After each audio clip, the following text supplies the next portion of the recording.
Сәлем, атың кім? Сәлеметсіз бе, менің есімім Халық Сезім. Жасың нешеде? Менің жасым 11-де. Менің есімім Мөлдір. Біздің салмақты сұхбат бағдарламасына қош келдің. Бағдарлама барысында мен саған бірнеше сұрақтар қоям. Сол сұрақтарға еркін, шынайы, ашық түрде жауап бер. Келістік қой? Бірінші сұрақ, президент деген кім сенің ойыңша?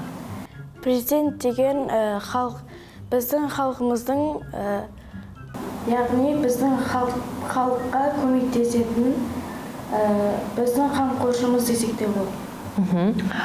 Қазақстандағы, яғни қазіргі Қазақстанның президенті кім, танисың ба жалпы?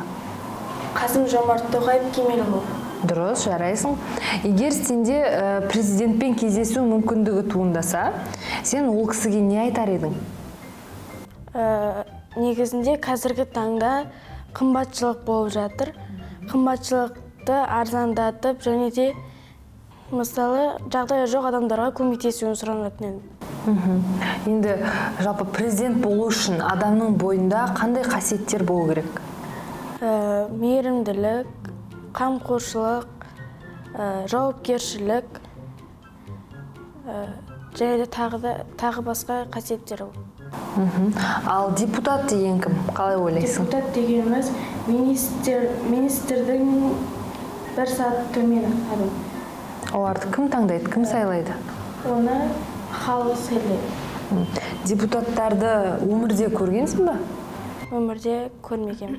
Көрмегенсің, жалпы депутаттардың жұмысы қандай, олар не істейді? Депутат жұмысын білмеймін.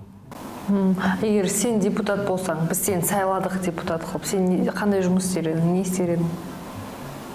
Халыққа көмектесер едім. Халыққа көмектессең, сен жұмысыңды жақсы атқарған боласың, халықтың разылығын алсаң. Керемет. Енді келесі сұрақ, әкім деген сенің түсінігіңде кім? Әкім. Әкім, мысалы, ауылдың, облыстың әкімдері болады. Сол ауыл болса, сол ауылдың жағдайын жасап отыру керек. Жағдайлары қалай, соның барлығын біліп, көмектесу керек. Егер сен осы біздің Шымкент қаласының әкімі болсаң, қандай проблемалар шешер едің бірінші кезекте? Нені өзгертер едің, не жасар едің? Біріншіден, жағдайы жоқ адамдарға көмектесер едім. Одан кейін,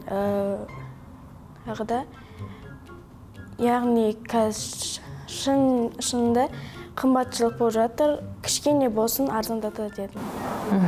Енді сезім, парақорлық деген сөзді естуің бар ма? Естіген жоқ. Біреуге пара беріпті, немесе пара алыпты деген жағдайларды мүлдем естімегенсің ба? Естімеген. Ал негізі қалай ойлайсың, пара деген не ол? Парақорлық деген өте жаман деп ойлаймын. Себебі, мысалғы енді мен теледидардан көргенмін жай ғана. Полиция адамдарды жол ережесін бұзған үшін ұстайды да. Сол кезде адамдар пара беріп, өтініш пара берейінші деп парақорлық сол кезде болады. Ол жаман нәрсе ма? Иә. Полициядан бөлек тағы қандай жағдайларда пара береді адамдар? Полициядан бөлек, мысалы, бір жағдайды шеше алмай жатқанда, көмектесіп жерші, өтірік айтқан кезде, сондай, тағы да басқа. Сол кезде пара беріп құтылып кетеді, немесе тез шешуге болады дейді. Пара берген әрине дұрыс емес. Енді келесі сұрақ, сен лотереядан 1 миллион теңге ұтып алдың. Сол ақшаны не істейсің, неге жұмсайсың? Ата-анамды қаржылыққа апарар. Одан бөлек өзіңе ешнәрсе алмайсың ба? Отбасыма берем. Отбасыңа бересің. Неге? Өйткені отбасым жағдайын жасап береді. Рахмет. Бүгінгі бағдарламамызға келіп, шынайы жауап бергенің үшін саған рахмет. Біздің осы бағдарламаның көрермендеріне айтары бір кеңесің, тілегің болса, мына камераға қарап айта берсең болады. Сәлеметсіздер ме, көрермендер.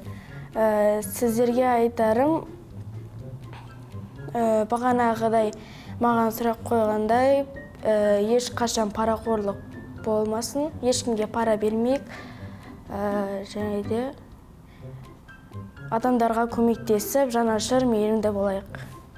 Рахмет Сезім, сау бол, келесі кездескенше. Сау болыңыз. Сау бол.